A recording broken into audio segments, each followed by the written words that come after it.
Sud Radio Conseil de famille. C'est l'heure de retrouver Conseil de famille. Bonsoir Stéphane Moller. Bonsoir Philippe David. Vous êtes associé au sein du cabinet VIA. On se retrouve chaque soir pour parler finances, immobilier, droit de la famille, en fait gestion de patrimoine.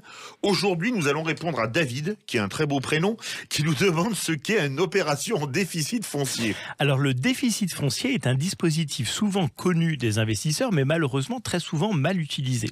En effet, certains investisseurs cherchent souvent à se trouver dans une situation de déficit, mais il est important de rappeler qu'être en déficit foncier est synonyme de perte financière, d'où l'intérêt de bien comprendre cette notion.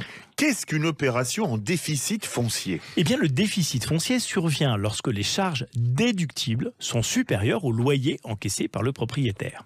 Ainsi, lorsqu'un propriétaire perçoit des revenus locatifs, ceux-ci s'ajoutent aux autres revenus du foyer et augmentent par conséquent le revenu fiscal de référence et de surcroît le montant de l'impôt à régler.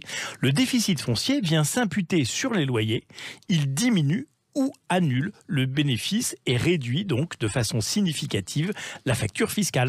Qu'appelle-t-on charges déductibles, Stéphane ? Eh bien, les charges déductibles sont par exemple les frais d'administration et de gestion, les charges de copropriété non remboursées par le locataire, les taxes et impôts, les cotisations d'assurance, les intérêts et frais et surtout les travaux. Et comment se calcule le déficit foncier ? Le calcul est assez simple. Il s'agit de soustraire les charges déductibles aux revenus fonciers. Si le résultat est négatif, on parle alors de déficit foncier. Dans une certaine mesure, les travaux sont imputables sur le revenu global dans la limite de 10 700 € par an, ce qui représente une vraie incitation à maintenir les logements en bon état.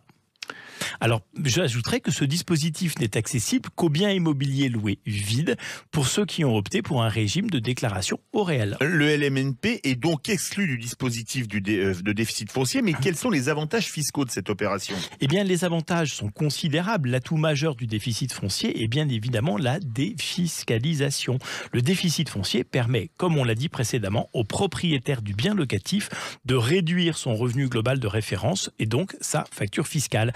Le déficit foncier n'est pas soumis au plafonnement des niches fiscales et peut se cumuler avec d'autres dispositifs de défiscalisation immobilière, sachant que les déficits sont reportables 10 ans. Intéressant en effet, mais comme dans tout dispositif, quelles sont les limites du déficit foncier ? Eh bien, le mécanisme du dispositif foncier présente l'avantage d'une défiscalisation non négligeable, mais 1. Les travaux ont un coût réel. Ils ne sont pas juste une ligne comptable. Il faut réellement décaisser les travaux. Le déficit correspond donc à une charge réelle. À l'opposé, par exemple, des amortissements de la location meublée qui, eux, sont une charge purement comptable. 2. Le logement doit être loué pendant les 3 années suivant la déduction. Sinon, le fisc peut recalculer l'impôt comme si le déficit n'avait jamais existé. On ne fait donc jamais ça sur sa résidence principale. Oui. 3. Cette opération ne permet pas de réduire l'assiette des prélèvements sociaux, l'économie réalisée est donc trompeuse. C'est très clair, merci Stéphane. Conseil de famille à retrouver en podcast sur sudradio.fr et vos questions sur le site de conseil au pluriel-2-famille.com. À demain Stéphane. À demain. C'était Sud Radio Conseil de famille.